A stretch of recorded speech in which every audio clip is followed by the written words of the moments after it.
Assalamualaikum warahmatullahi wabarakatuh. Nama saya Silvi Meliani, NIM 1911E1015. Di sini saya akan mempresentasikan tentang Taenia saginata. Selamat menyaksikan.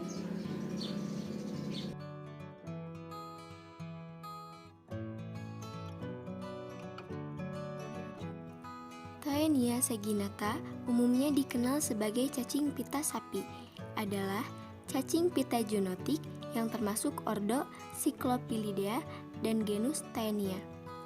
Ini adalah parasit usus pada manusia yang menyebabkan taeniasis atau sejenis kecacingan dan sistiserkosis pada sapi.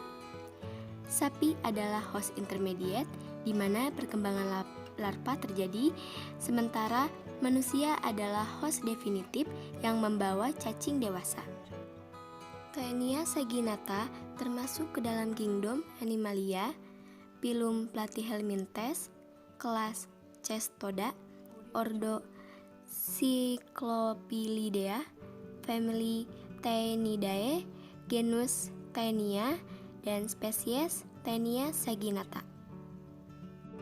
Ciri-ciri telur Taenia saginata: berukuran panjang 30-40 mikrometer, berwarna coklat tengguli, lapisan embryofor bergaris-garis radier, di dalamnya terdapat hexaken embrio.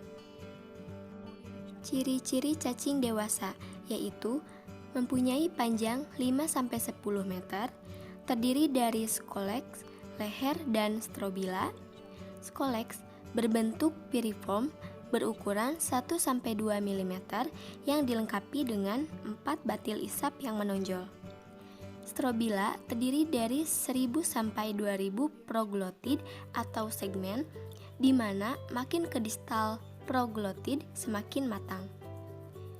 Proglotid gravid berukuran 16-20 x 5-7 mm dengan cabang uterus berjumlah 15-20 buah tiap sisi, di mana uterus gravid ini mengandung 80.000 sampai 100.000 telur. Lubang kelamin atau porus genitalis terletak di sebelah lateral dan letaknya berselang-seling di kanan dan di kiri tidak teratur. Nah, di sini terdapat dua gambar, yaitu gambar yang sebelah kiri yaitu merupakan gambar Scolex Taenia saginata.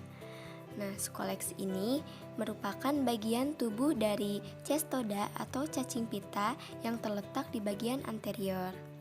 Salah satu fungsi dari Scolex adalah untuk menempel pada dinding usus inang.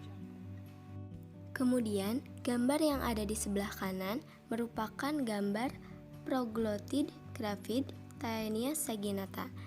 Nah, proglotid gravid ini letaknya di terminal dan sering lepas dari strobila. Proglotid gravid ini dapat bergerak aktif, keluar dengan tinja, atau keluar sendiri dari lubang dubur secara spontan. Proglotid ini bentuknya lebih panjang dan lebar. Siklus hidup Taenia saginata dimulai dari proglotid yang matang atau proglotid gravid keluar bersama tinja atau bergerak aktif menuju anus, kemudian cabang-cabang uterus anterior pecah dan telur keluar melalui pinggiran anterior. Kemudian, jika telur termakan host spes intermediate atau sapi, di dalam usus itu embryofor terdesintegrasi oleh asam lambung, yang kemudian hexaken embrio meninggalkan kulit telur dan menembus dinding usus bersama limfe atau darah dibawa ke jaringan ikat di dalam otot. Tumbuh menjadi Cysticercus bovis atau cacing gelembung dalam waktu 12-15 minggu. Cysticercus bovis berupa gelembung dengan ukuran 7,5-10 mm kali 4-6 mm, di mana di dalamnya terdapat Scolex yang mengalami invaginasi. Kemudian, bila Cysticercus hidup ditelan oleh manusia, maka di dalam usus Scolex mengalami vaginasi dan melekatkan diri pada mukosa jejunum dan tumbuh menjadi cacing dewasa dalam waktu 8-10 minggu. Cacing dapat hidup lebih dari 25 tahun. Diagnosis Taeniasis dapat dilakukan dengan 3 cara, yaitu yang pertama dapat dilakukan dengan analisis sampel tinja yang bertujuan untuk mengidentifikasi keberadaan telur atau bagian tubuh cacing pita pada tinja. Kemudian dapat dilakukan dengan tes darah lengkap, yaitu bertujuan untuk melihat antibodi dalam tubuh yang bereaksi terhadap infeksi cacing pita. Kemudian dapat dilakukan juga uji pencitraan, yaitu CT scan, foto ronsen, MRI, atau USG untuk mengidentifikasi infeksi berat. Kemudian ada video contoh pemeriksaan feses. Disimak baik-baik ya. Halo, Assalamualaikum warahmatullahi wabarakatuh. Hari ini saya akan memberikan tips tentang bagaimana pemeriksaan feses untuk pengamatan telur cacing. Di sini ada 2 metode. Metode yang pertama adalah metode natif sederhana, yang kedua metode apung. Keuntungan dari metode apung adalah mudah dan cepat, tapi lapangan pandang tampak kotor. Langsung saja ke langkahnya ya. Yang pertama, sampel feses yang kita dapat, kalau saya biasanya pakai plastik seperti itu, saya kasih air, saya pencet-pencet agar tercampur. Nah, seperti itu.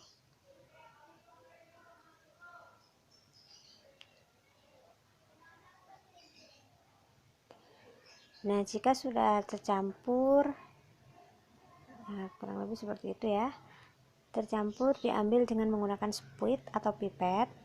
Untuk pemeriksaan metode natif sederhana, langsung ditaruh pada objek gelas 2 atau 3 tetes dan diamati di bawah mikroskop dengan perbesaran 400 atau 1000. Nah, itu dengan perbesaran 400, tapi ada cacingnya teman-teman, itu yang saya lingkari merah.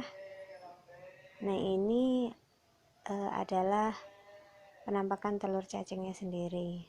Lapangan pandangnya tampak kotor ya. Terus yang kedua adalah metode apung. Keuntungan dan kerugiannya seperti itu, sama seperti tadi. Sampel yang didapat ditambahkan air, kemudian setelah merata, kalau yang ini diletakkan pada tabung reaksi seleher tabungnya ya, kurang lebih segitu. Terus kemudian disentrifus.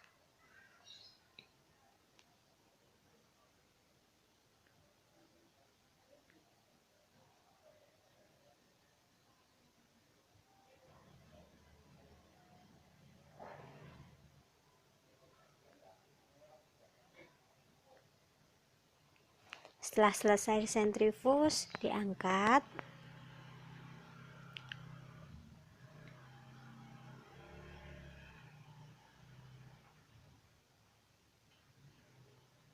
Nah, kemudian dibuang cairannya atau supernatannya, tapi endapannya jangan sampai terikut ya teman-teman. Nah, segitu saja sudah cukup. Kemudian ditambahkan gula atau garam jenuh seleher tabung lagi.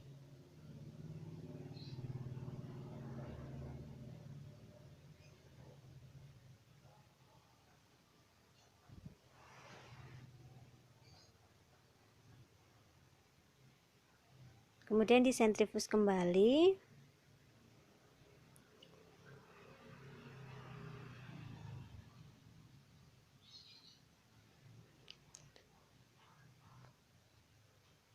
Nanti setelah selesai disentrifus tidak dibuang supernatanya, tapi langsung ditambahkan gula atau garam jenuh lagi hingga cembung. Terus kita ambil cover gelas, diletakkan di bagian yang cembung tadi, ditunggu beberapa saat. Setelah itu cover gelas tadi diambil dengan tetesan airnya, kemudian diletakkan pada objek gelas. Dan selanjutnya diamati di bawah mikroskop.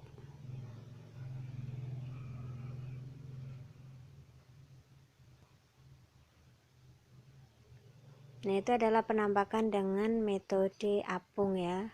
Lapangan pandangnya lebih bersih. Terima kasih sudah menonton. Assalamualaikum warahmatullahi wabarakatuh.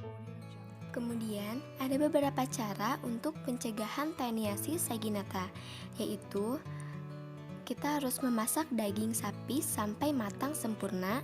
Kemudian, memeriksa daging sapi akan adanya sistiserkosis.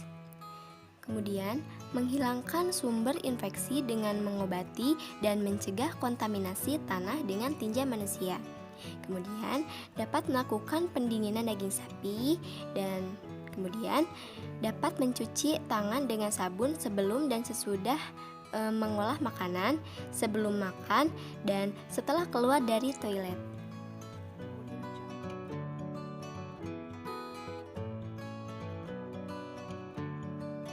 Sekian pemaparan dari saya. Mohon maaf atas kesalahan dan kekurangannya. Terima kasih atas perhatiannya. Thanks for watching. Wassalamualaikum warahmatullahi wabarakatuh.